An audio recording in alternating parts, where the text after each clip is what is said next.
Assalamu alaikum warahmatullahi wabarakatuh. आज बनाओ अस अख यूनिक रेसिपी एग लॉलीपॉप्स यम खतर अस नमित छ 2 मीडियम साइज लो ज तम छ बॉयल करित थमित मैश करित थमित यात मस मन त्राव अस बाउल मस बे त्राव अस गंड अख यह वारिया ज्यादा जरूर चाटुन तो बे छ नमुत अस चिकन ओड कप तो वुचु बे छ दानवाल ओड कप नमुत तो यम कर असल पर मिक्स तो रलावक नून टेस्ट अकॉर्डिंग तो बे रलावक यम बाकी मसाले घर अवेलेबल आसन दगित तो तम ते त्रावक बे त्रावस मरचांगन ओड चमच कश्मीरी लाल मिर्च बे त्रावस मामूली लिदर ज़्यादा लिदर छुन अत त्रावनी कहीं तो वन करो मिक्स असल पट अत सत तो वन त्रावस एग वाइट ये त्रावन अत तो वुचु यपर नमित 4 बॉयल्ड एग्स यमन दिमो मामूली कट कित कन श्राइक सत तो बे त्राव आइसक्रीम स्टिक यह बावक मज इत एहतियात सान यह गस फुटन ठूल कहीं इथे कन कर सरनेन तो वुचु इत थस बनत यमन तो वन यह मसाल यह त्राव अथस मज गड तो मथोस अंद आराम सान उंगज सत ठूल गस बंद गसन सरसी अंदो अत मज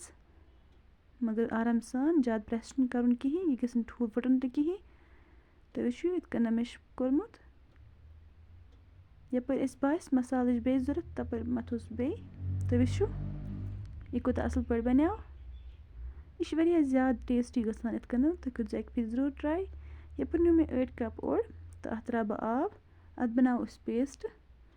ज़्यादा जुल बनावन कहीं बह हम तुम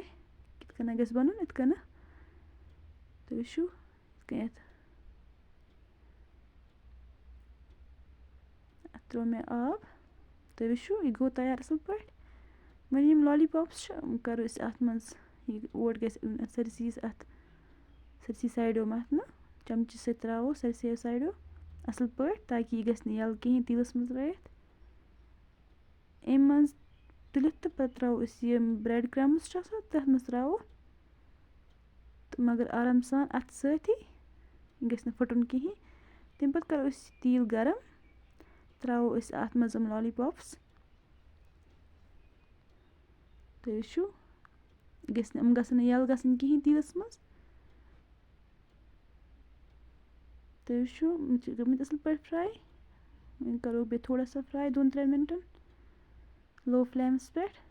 गई यल कहीं यमन असल पे आमत फ्राई गमित वन करो सर्व तो वुचु कत असल बनियामत माशाल्लाह वन हेकु तुम टमाटो केचप सत खेत या कुन चटनी सत उम्मीद कि तुम सो वीडियो पसंद आमुत वीडियो कर लाइक